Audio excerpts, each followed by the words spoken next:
Alright, so for the TikTok chat, it's humid here. I'm not used to the humidity, so I'm sorry. I'm not sure that I've been sweating all day.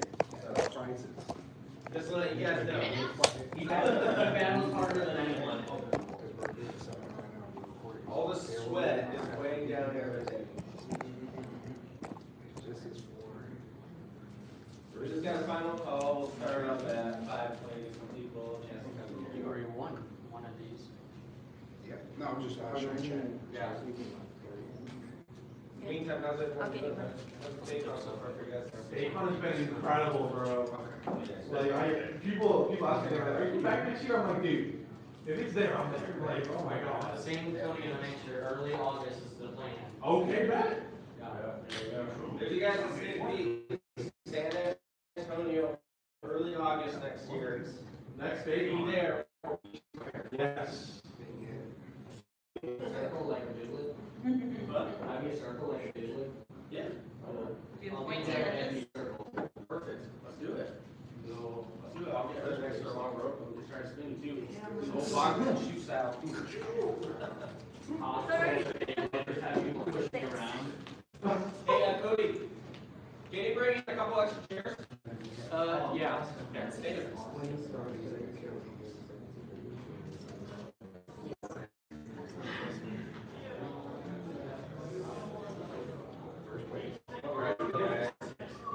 Last call is already out. So we should start coming in if you want to come in. But what we're talking about today, something very simple. That's the most important thing about Beyblade. That's community. So how do you guys have an actual community at your house or at your local area where you got a bunch of places to just kind of meet up? How do you guys have a community? Yeah. Now, out of all those communities, what's the best part about it? What do you guys enjoy the most about it? The people. Simply what? What about the people? What makes it so great? We all lift each other up. Even when you lose, everyone's winning, we're learning, we're growing together. We're always having fun with the sport that they do. Okay. And what else have anything you want to add in there? Pretty neat. I'd say it gives you a place that you can feel like you're a part of something bigger than yourself. You know, say an age where a lot of people are mostly friends online. It gives you simplicity that brings people together in person to collectively enjoy. Absolutely. I'll tell you this much. I'll give you guys a little back history. It's a little history about myself. So I grew up playing Beyblade alone. I didn't have a community. And I spent years throwing it out there. WBO page, hey, I'm lonely. I don't know Beyblade. For years, nothing. Absolutely nothing. What do you do if you're in that kind of thing? What do you do if you want to build up the community, but you have no one around you? I don't play with. What do you guys do? What do you guys do? I would just be my best friend. All right, you want to start? Yeah, how are we going? All right.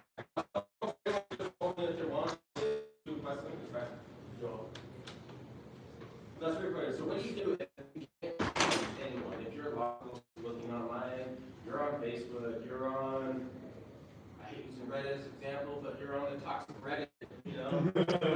What do you guys do if you can't find anyone? Honestly, for me, I've my relatives or even in-laws, and I brought it in. I showed them X, and they brought them back to when they were in the metal fight. And I'm even teaching my 2-year-old daughter, and she's kicking my butt. There you go. There you go. The best thing to do, start yourself. Don't wait. If you don't have anyone around you, don't wait, because there is a solid chance that you guys have dozens of people in your area who sit at home, who are having the same type of thoughts, but the same mentality of, I don't get anyone here, I don't get anyone visually, but at the same time, they're shy. Don't get me wrong, there's absolutely nothing wrong with being shy, but take that first step and start your own community. So that's what we're going to talk about today. We're going to talk about how to start your own community. As I said, I'm going to kind of give you guys a little history of how I started my community. I spent years trying to find people to battle against. I got tired of sitting in my little studio with no AC on, sweating bullets, launching for hours,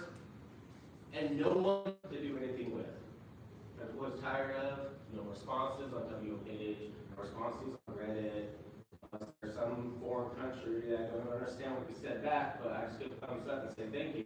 Even though it's probably something awful, I don't know. But I wanted to start my own community. So the first thing I did was I just made a post about it. I used my channel. I just made a post saying, hey guys, I want to do something. I want to do something big. I want to host, I want to do all these things. So before you actually start the community, you want to start a community, I'll go over a couple of key points. The very first thing you guys want to do, what do you guys think the first thing you want to do once you start a community, once you get that plan going, what's the first thing you guys need to have? Advertisement. We'll get to that. We'll get to that. Continuing. You guys need a venue. Don't be shy. There are 7 places in every city that'll be happy to host a venue. It'll be the venue for you guys. Now you're gonna have to get out of your shell, but you're gonna have to actually talk to people. I know it's scary, as you guys probably don't know, but I am extremely camera shy. I have social anxiety. I have depression. I got a lot.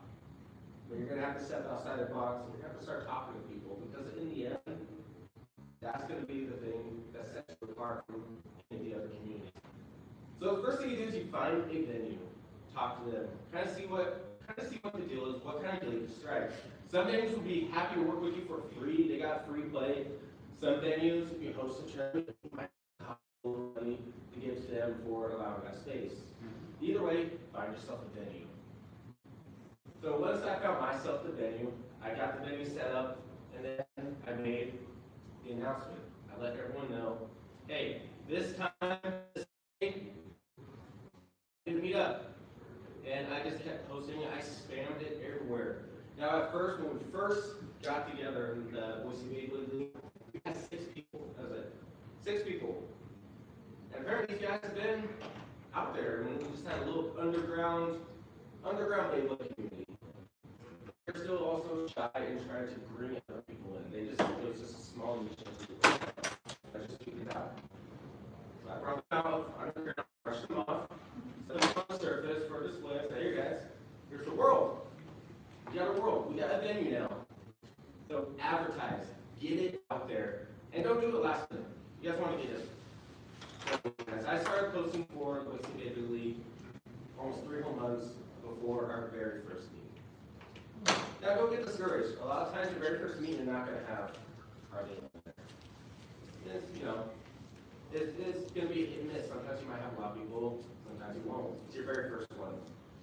So when you're, gotta check our notes now because I'm just a camera shyness.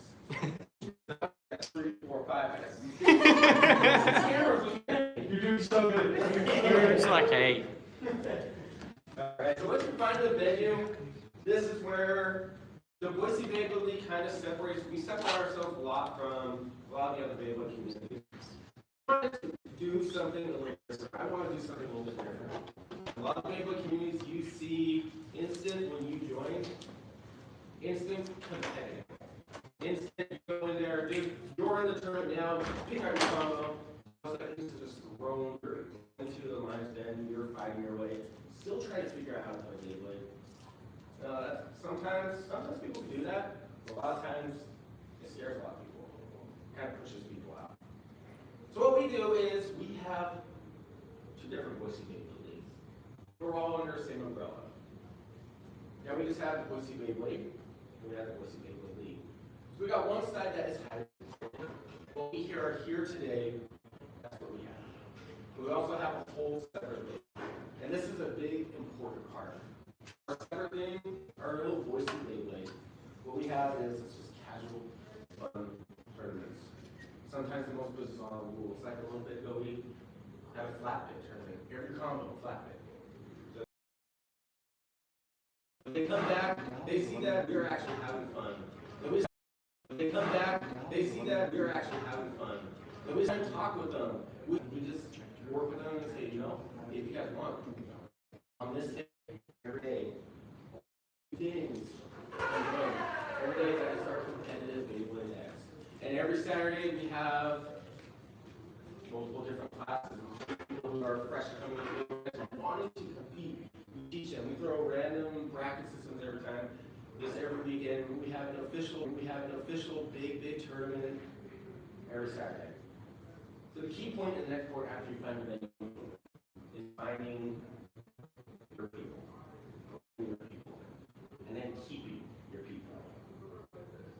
So bringing casual fun. Learn to take a break.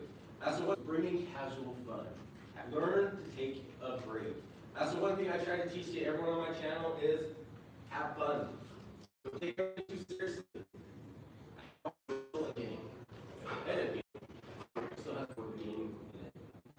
If you're taking things too seriously, you might not bring in people. They might get intimidated. They might get pushed out. Show your fun side, because all of us here, we're fun people, right? Yeah! We're fun people. You gotta show them that fun side. Make them excited. That's, like I said, I have social anxiety. Now I'm up here, I'm shaking inside. I'm in front of people. But I try to show that, I try to show you guys, like, I'm excited. Let's get you excited. That's what you guys want. You want to bring in that, you want to make it so contagious. And you guy walks in, so they pick a Beyblade and they turn around and say, okay, where do I buy this? I want to buy this right now. I want to get going. They're going to start mimicking you, you know, I'm jumping around. They're going to start jumping around. We're like, yeah, let's go! Get that connection, bring people in. That's the thing we want to do. Once you bring people in, you get a venue. You got people. What do you guys think? The next thing we want to do is have more fun, organize. Now's your chance. You got people. You're gonna want to work with this stuff. You know, at first, that's the most intimidating thing you could ever do is organize. I can't tell you how nervous I was in the very first time I organized. Because in a month, we went from 6 people to 37 people. That first month. So when I shot out that, hey, I'm hosting an official tournament on this day, I was expecting to be a couple of people. I expected maybe around 10. No. In through that door, there's people after people after people after people after people. I'm just over there. I was not prepared. But starting to host tournaments is the most daunting thing. Vanessa can attest to that. You know, Ninsky can attest to that. Organizing, all you have to attest to it is the most stressful thing. And it's also the most beneficial thing to do because look where we're at today. We're at Beycon 2025. And just look at the excitement everyone is just having because of how successful we are. So first off, let's go Ninsky. Let's give him a round of applause.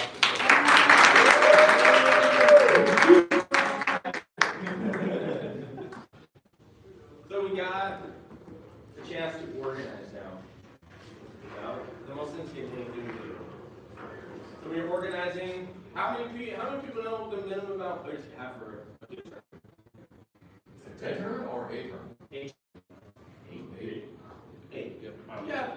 8 players in your new community you guys are building. Make a tournament. Does it have to be official? No. Is it going to be perfect? No, you're going to make mistakes. I guarantee that. There's not a single perfect tournament that goes on. Even Astro can't even make a perfect tournament. And you're going to have to pay a little bit more. There's nothing that's ever not going to be made up when you turn something over. But there's also a lot of vendors, a lot of venues that will be more than happy to do it for free. So reach out, step out of the box a little bit. And as uncomfortable as it is, step out, go chat with most of the game stores and the TCG, almost all of them. You know what? Sure. So now you found your venue. Advertise. Figure out the time you guys are doing it all, and let everyone know. Now, should you guys quit if you first day that the venue comes out and maybe one person comes in and throw in a towel? No. Try it. You know, once the next time we got 5 people coming in, remember, life happens. So if it doesn't work that day, keep going, keep rolling, keep filming, keep advertising, taking pictures, blasting every social media site you can, everything. Keep advertising it. Let people know the hype is here. Anytime you can. Then yes. What's the next thing you guys want to do? Play as often as possible. As often as possible and bring in you. More bring more people. By having fun, promoting it, bring in new people. And what's the best way? You guys want to just take everything seriously every time as a brand new community? No, you're gonna build that base. Build that base. Have fun. Have fun casual tournaments. We did not throw our first serious tournament until almost 3 months after we started. Then we threw our first serious tournament. The rest of the tournaments were just fun little brackets where we just had fun little practices just to head out. And it was all super fun.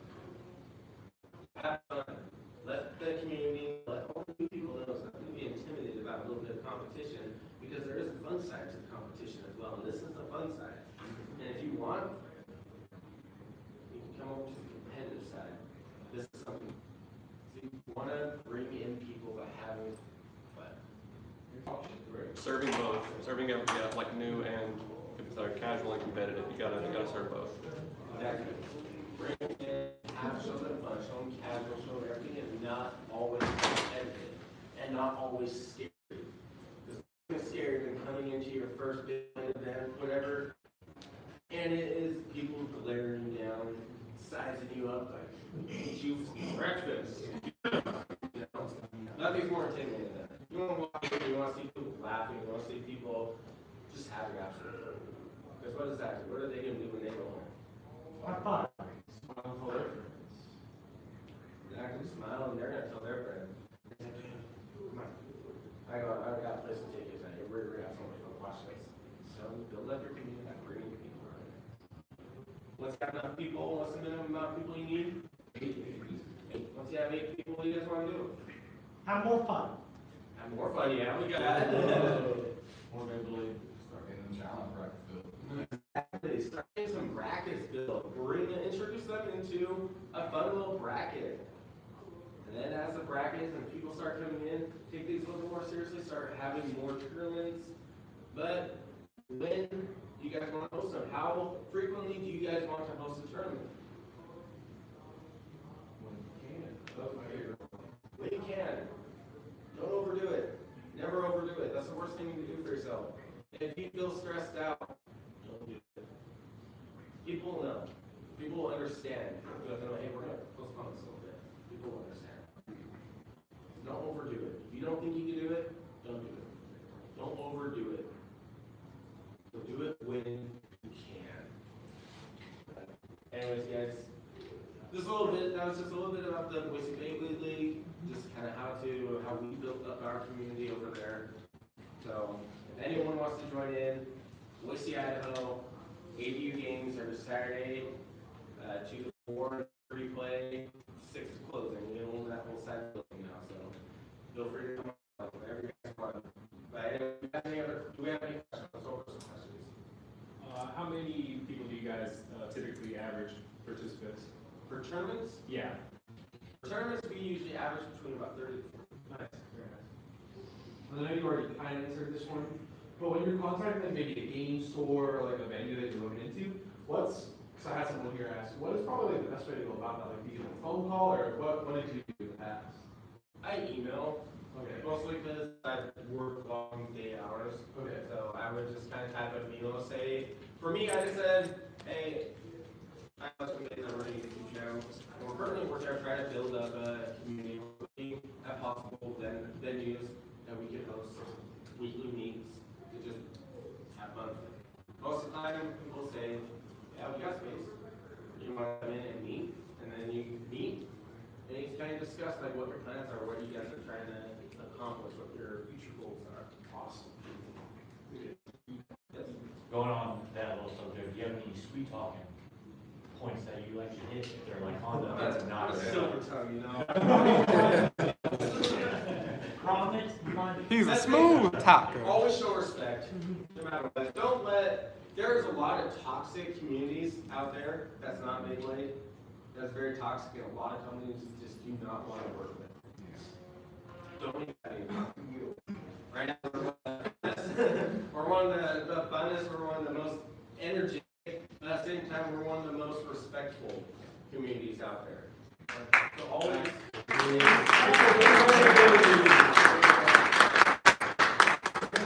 Be respectful when you talk to them. Always be respectful, you know. and they deny it, which is a good chance that the company might deny it, you might have to say, well, thank you, we appreciate your time. You know, just end it off in a good note. And who knows, they might reach out to you later when they see that you're getting big, you might have a second venue going. Yes. I would say just to touch on pricing, just because not everything does have to come out of pocket. I know when I first kind of started, I was messaging with different companies, and I was able to get all toys, so they sponsor the majority of our tournaments. So I was just gonna say maybe touch on that a bit, because I know it's expensive to try to keep providing prizes. Yeah, and I have a question to build on that actually. So, you know, somebody's newer starting out organizing, do you really think that like prizing itself, in your experience, is a huge draw for people, or is it more just the community aspect itself that can already pull enough? Yeah, I got you. As you grow, prizes do attract. They attract, so if you have crappy prizes, or just like prizes no one really wants, or something everyone has, you know, less people will show up. But as you're starting out prizes, if you just have something, 90% of the Beyblade community doesn't even care. They just want to be out there, they just want to compete. They don't care what the prize is. Unless it's, of course, it's a... But most people don't care about the prizes. Don't get too caught up in the prizes when you're starting. If you go to Walmart, even if you pick up Bear Scratch. Woo! Yo, yes. I know. Pick up Bear Scratch. They're gonna love it anyway. They're just there to compete. They're not there. Do you have any other questions? What are some ways you keep your community engaged in between tournaments? That's a great question. So one thing that we like to do is every now and then, whenever we have a fair going on, I reach out to the city hosting the fair, bring Beyblades out to the puzzle. And we teach people. So teach people like to go. There's a fair this Rayville bar area. It's a craft kind of thing. We rented out space for a week. We brought Beyblade in there. We just let people Beyblade and have fun. And we brought in like 20 people that day. So we like to just go out and just try to engage with the other really. We like to do fundraisers, and we like to donate to some local charities, we'll host some tournaments, and everything is just going straight to the charity. We just hang out too. Don't be afraid to hang out with your. Yes. What company, what type of company have you seen success with in this industry? What type of companies have you seen success in this type of industry? Hosting. Oh, companies have you found success with when hosting, right? Yeah. Okay. Oh, With yeah. venues. Venues. Mostly it's all been gaming, but anything that has a TCG, more you have a great chance of doing anything that's like tabletop. Find anything that's doing Magic the Gathering, Pokemon, and Warhammer, anything like that in the game, you have a really good chance of being able to have some space. What if you have like restaurants, Walmarts? Walmart, we have worked with Target before. We just hosted little events out in the park line and one of their gazebos. You can always ask them. All right. How do you, whenever you're trying to talk to somebody about joining for Beyblade X, a big reaction is that Beyblade's for kids. Mainly because of how Hasbro handled Burst and the like. So what do you do to kind of change their mind and see it more as like a competitive hobby with a community versus a kid's toy? Great example for that is actually my own job. I'm a carpenter. I travel to different job sites outside of within a 100-mile radius, and every now and then we have just different construction crews around the valley over those areas. Every now and then I bring, and every now and then they're just like, you know what, I'm gonna have fun today. I'm on lunch break, and I get that out like, do this for kids, like, strike. You'll be so surprised at just how many people they're just gonna have fun with it. Yeah. They're gonna have so much fun. That's the biggest thing I do. That's just that's right. But when people just keep pressing it, I push it on them. Yeah, you're never just kind of force it on them. You get forced on them to do anything. You're kind of into it, or you kind of don't want to do it. So always just try to say, if you want to try it, you'll find out why. Most of the time they'll grab it, they'll try it, they'll throw it out. So you'd agree Beyblade X is something more that it's easier to show than tell, for sure. 100% easier to show than tell. It's definitely the most, I guess, interesting to older people, I think, compared to previous generations. I agree, because the metal, the speed, the impacts, you know, always do our show them videos. You don't like with video or show them videos. I got my 3 big bosses are subscribed to my channel. They're subscribed to the channel just by showing them like, hey, look at this. Yeah, do you have any other questions? Me either. Well, I appreciate that, you guys. I appreciate you guys coming in. That was kind of all improv right there. I